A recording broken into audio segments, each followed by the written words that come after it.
ഈശോ മിശിഹായിൽ പ്രിയപ്പെട്ടവരെ, നമുക്ക് ജനിച്ച നിമിഷം മുതൽ മരിക്കുന്നത് വരെ ഒരേ ജീവിതാവസ്ഥയിൽ ഒരേ നിലവാരത്തിലായിരിക്കില്ല കഴിയുക.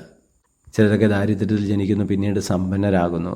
ചിലരൊക്കെ ജനിക്കുന്നത് സമ്പന്നതയിലായിരിക്കാം, പിന്നീട് ദരിദ്രരായി മാറുന്നുണ്ട്. ഇടത്തരം കുടുംബങ്ങളിൽ കഴിയുന്നവരുണ്ട്.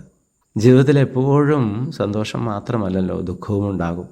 എല്ലാ കാര്യങ്ങളിലും എപ്പോഴും വിജയം മാത്രം പ്രതീക്ഷിക്കാൻ നമുക്ക് പറ്റില്ല. പരാജയങ്ങളും നമ്മളെ തേടിയെത്തും.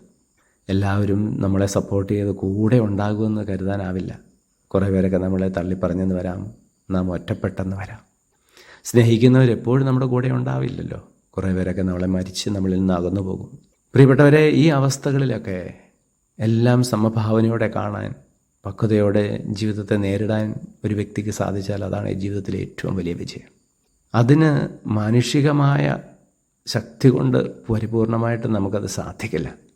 മനുഷ്യൻ ബലഹീനനാണ്. അവിടെയാണ് നമ്മളെ ശക്തിപ്പെടുത്തുന്ന കർത്താവിൻ്റെ അനുഗ്രഹം നമ്മളെ തേടിയെത്തുക. വിശുദ്ധ പൗലോസ്ലീഹ നമ്മളെ ഓർമ്മിപ്പിക്കുന്നത് അതുതന്നെയാണ്. ഭയപ്പെടേണ്ട, ഞാൻ നിൻ്റെ കൂടെയുണ്ട് എന്ന് പറയുന്ന, നമ്മളെ ശക്തിപ്പെടുത്തുന്ന ദൈവം നമ്മുടെ കൂടെയുള്ളപ്പോൾ ഏതവസ്ഥയിലും നമുക്ക് ജീവിക്കാനാവും. കർത്താവെ, ഞങ്ങളെല്ലാവരെയും അങ്ങ് സമൃദ്ധമായിട്ട് അനുഗ്രഹിക്കുമാറാകണമേ, ഇപ്പോഴും എപ്പോഴും എന്നേക്കും. ആമേൻ.